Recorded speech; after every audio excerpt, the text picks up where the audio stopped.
And now, a tale well calculated to keep you in suspense. I only ask the place and time enough to give some small meaning to the meaningless and point to having lived. Listen now to 2462, starring Lawson Zerbe, and written especially for Suspense by George Bamber. I woke up on the floor, shivering. All my clothes were gone. It was like a nightmare I had dreamed many times before and dreaded coming true. At first, I thought I'd awakened in my own room, that somebody had taken all my furniture as well as my clothes. But then I realized it wasn't so much a room as it was a cube. An empty, sterile cube with luminescent walls that hummed with a soft blue-green light. I jumped up then and threw myself against the walls trying to find a way out. And there was none. No door, no window, not even a ventilation tube. I banged on the walls and screamed, but no one answered me. Nothing but the smooth plastic blue-green walls that hummed with the electric current in them, that gave them light and air and death.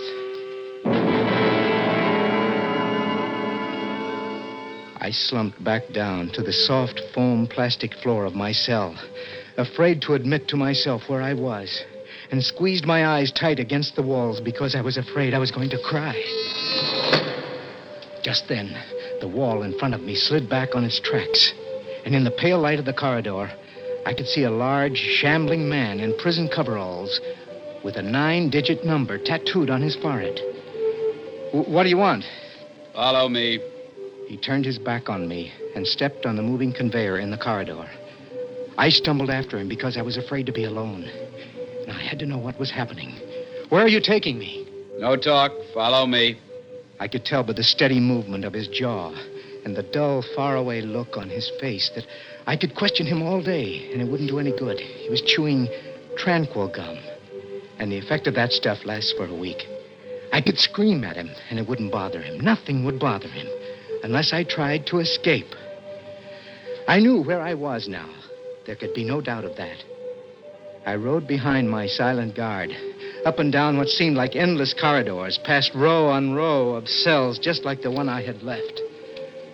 Some of them had their reverse scanners on. That means you could see in, but the prisoners couldn't see out. Some of them were sitting in the middle of their cube, staring at nothingness. But most of them were slumped on the floor, asleep, kept that way by somnogas, a gentle gas that kept the inmates unconscious and manageable until their cases came up.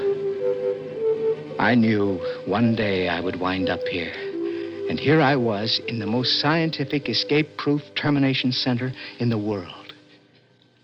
In here.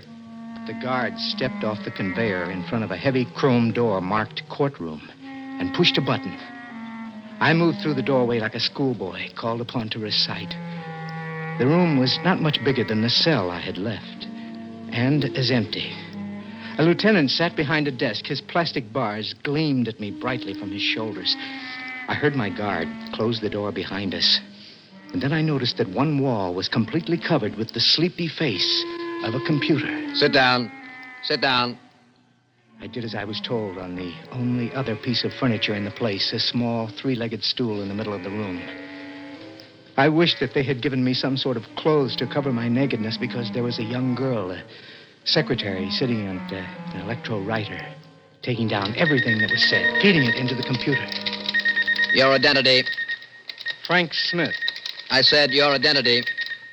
I told you, sir. Do not hold up the proceedings. Time is precious. You were issued a combination serial, social security, and telephone number that was imprinted on your forehead at birth. From here, it appears to be 108-303-715. Is that correct?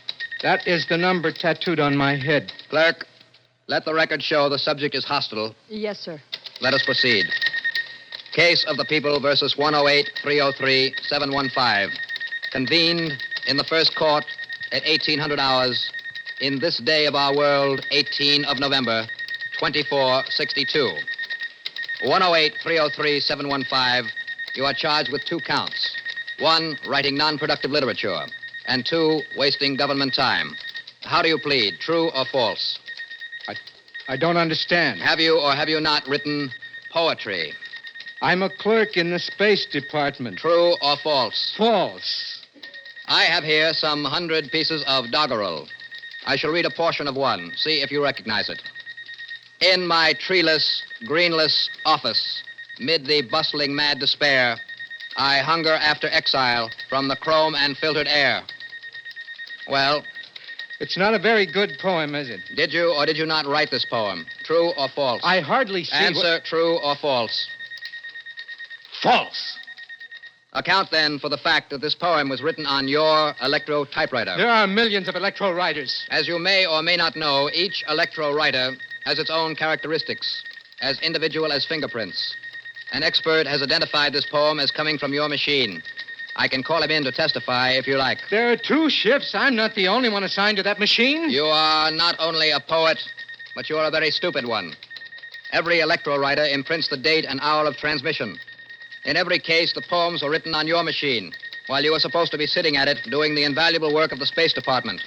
What have you to say? What can I say? You are charged with 2 very grave counts in this court: writing non-productive literature and wasting government time. How do you answer? How else can I answer? Guilty. 108-303-715. You insist on imposing on this court concepts of legality as ancient as 1962. In this court, subjects are neither guilty nor not guilty. They are simply productive or non-productive, social or antisocial. I repeat, are these charges against you true or false? Answer one or the other. False. Very well. Clerk, Yes, sir. signal the judicial computer that all facts and considerations of this court are now at hand, and submit the subject's work record, fitness report, sanity estimation, IQ, cooperation quotient. Yes, sir. I watched, like a sleepwalker, as the lieutenant handled the thin, punched, and tabulated cards that were the history of my life. I watched with a gambler's fascination as one by one she fitted them into the monster's mouth, and the lights blinked and flitted across its face, digesting my life and worth on Earth, and estimating in hours and minutes how much longer I would be permitted to stay. Suddenly, I realized the computer had stopped. The lights across its face were dark. The machine's mouth spat out a thin red plastic card, and the girl handed it to the lieutenant. Number 108-303-715.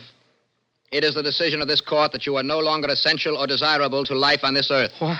On the 343rd day of the year 2462, you will be taken from your cell to the Division of Agriculture for processing. No. Your corporal body will be reduced to its basic components. Oh, no. And your existence on Earth will be terminated. No! Oh, no, no, no. No, in God's name, give me another chance. It is the decision of this court. You can't condemn a man to die just for writing a few lines of poetry. Not for writing a few lines of poetry, for being a poet. If you were a scientist or an engineer, we could afford to overlook these recessive characteristics in your personality. Forgive the writing of a few lines of doggerel. But you are not a scientist or engineer or even a mathematician. You're a clerk in the Space Department. And according to your work record, not very good at that. I have no head for figures. At a time when the world is crying out in need of mechanical and technical brains, the best you're suited for is rhyming lists of words on scraps of paper. Can you possibly imagine that in I our stood society we could looking allow at the anyone to young write- man who was a lieutenant, saw his eyes on me, his lips move, but no sound came out. Everything he said was true. The world was in trouble. 300, 400 years ago, they thought they were having a population explosion. They should see it now. People live as far beneath the ground as they did above. New York was built out 30 miles over the water, and people commuted to work from as far away as Ohio and Michigan. Even the deserts were populated. It took mathematical and technical brains just to keep it all going, not to mention the problem of finding new worlds in space. It must be apparent that even if you had some mechanical ability for the service and repair of computers, machines... I could try to learn. But you have no mechanical ability. Your aptitude tests show that. Well, just give me a chance to learn. There is no time. The world needs these talents now, not a year from now, months from now. Well, all I want is to live. We all want to live. That's the whole problem. The function of this court is to weed out the people who are not necessary to the continuation of life from those who are. Artists, philosophers, theologians, and poets are not necessary.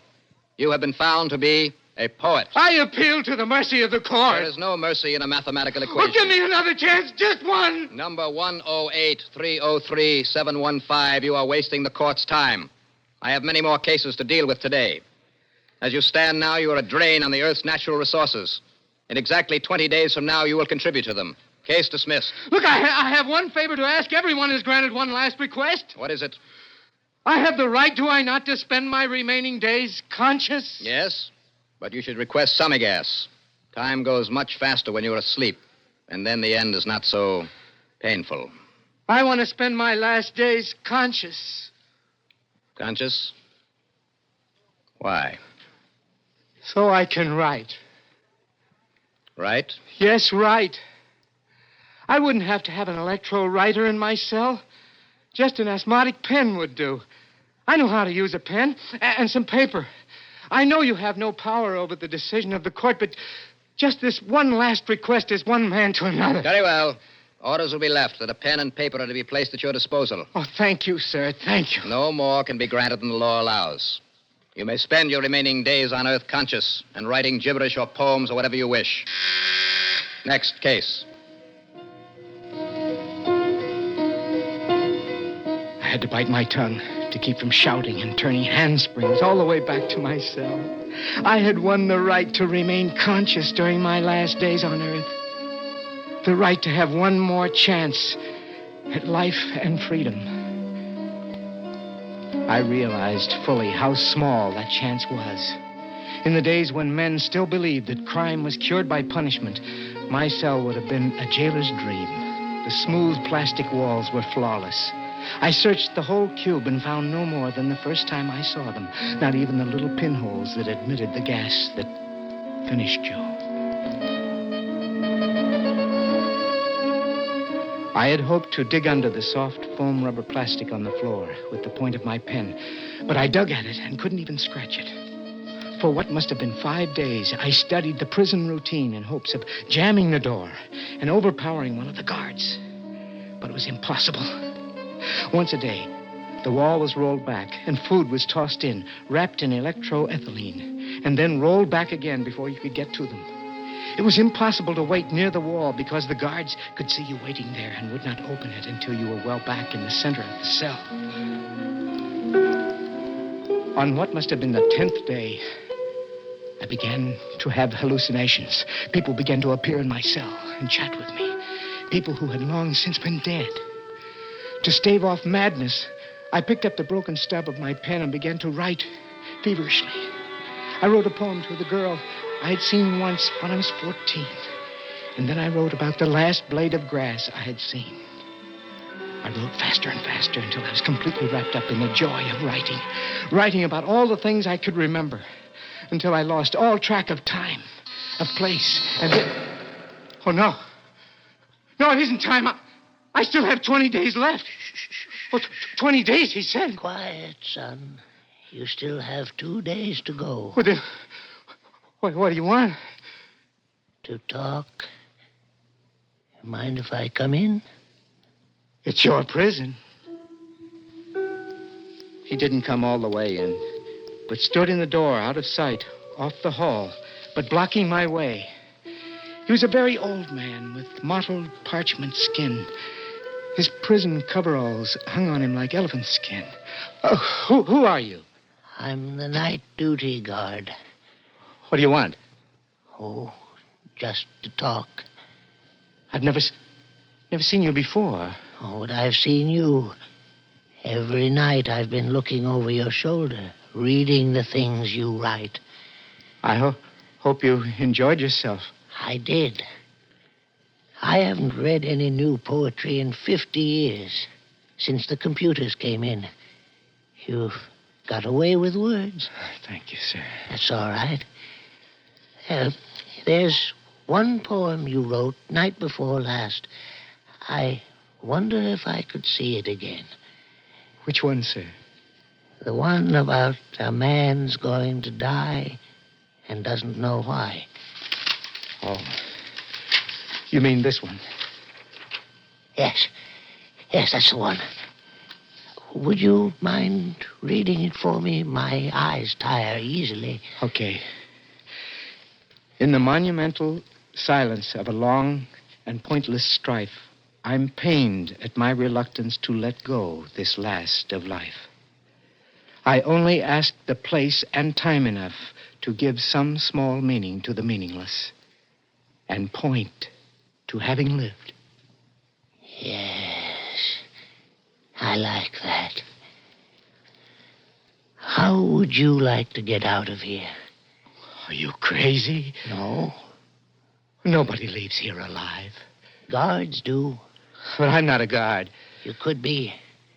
Oh, now I know you're crazy. You could be if you put on my clothes, my uniform. That wouldn't do any good. They'd still recognize me by the number on my forehead. That's what gave me the idea. Look at your number and look at mine. 108, 808, 715. Only the 8s are different. We could take that pen of yours and make your 3s look like 8s. But you're an old man. I'm young. They'd recognize the difference immediately. No, they wouldn't. The only one who sees me is the guard that relieves me, and he's unhappy, Gum. The only thing he looks at is my number. As long as that's right, he's happy. He couldn't tell you what I looked like if his life depended on it. But why? I don't know why. Maybe I just like poetry. Maybe it's because I'm going to die anyway. Look at me. I'm 110. Yesterday, I read where they're going to start eliminating everybody over 102. It'll probably be law before the year is out. But that's still a year to live, maybe more. A year of what? I can't smell anymore. My taste buds are gone. My hands and feet are always cold. That's not the real reason, is it? No. No, it isn't. Then what is? I have a granddaughter about your age. Beautiful girl. She used to write and paint some when she was young. Of course, we had to discourage it after the computers came in.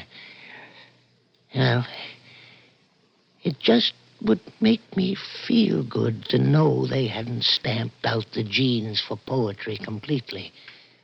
I hate to live in a world where you don't get anything more than what comes blasting in at you over the telecommunicator. Well, what do you say? Are you willing? I'm willing, if you are. Oh, good. Now, listen carefully.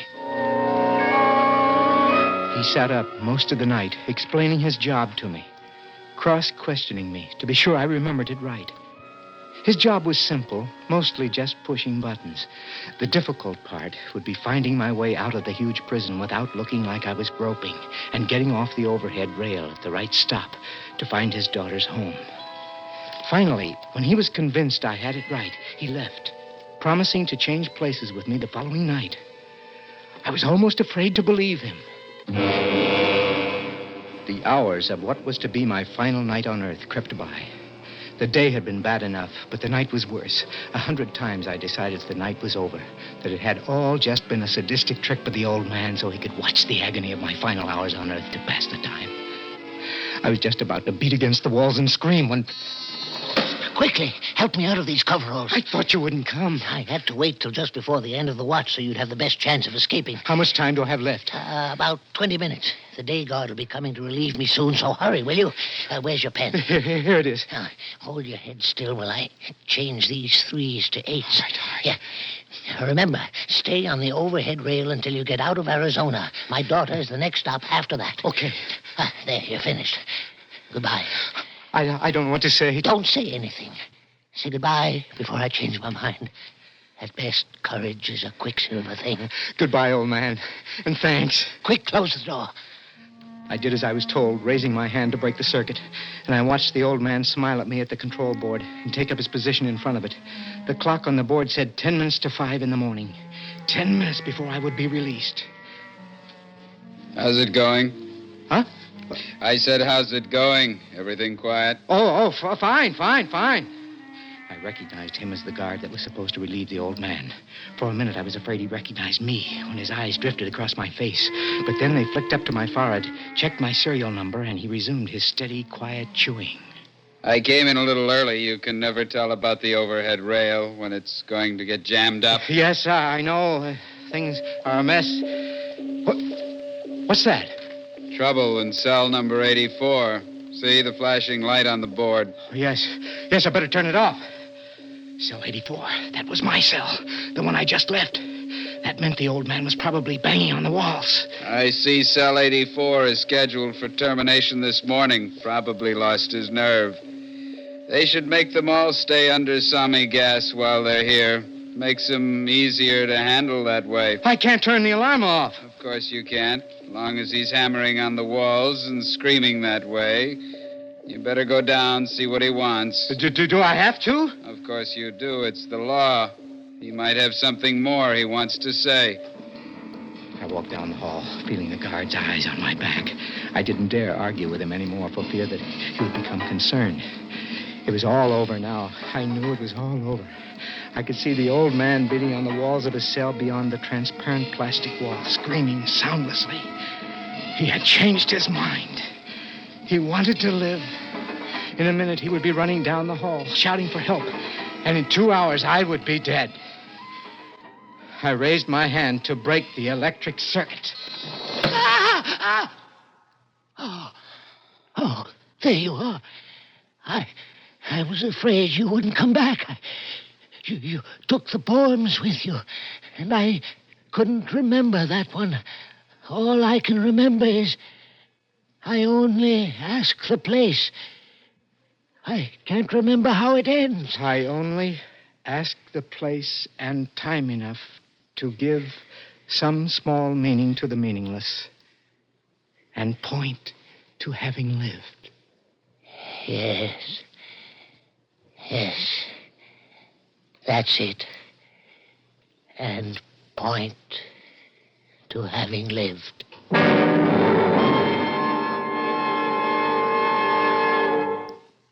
Suspense. You've been listening to 2462, starring Lawson Zerbe, and written especially for Suspense by George Bamber. Suspense is produced and directed by Bruno Zerato Jr., music supervision by Ethel Huber. Featured in tonight's story were Robert Randall as the lieutenant, Bob Dryden as the old guard, William Mason as the young guard, and Rosemary Rice as the court stenographer. Listen again next week when we return with Please Believe Me, written by Ben Kagan. Another tale well calculated to keep you in suspense. They're the most. Bing Crosby and Rosemary Clooney weekdays on the CBS Radio Network.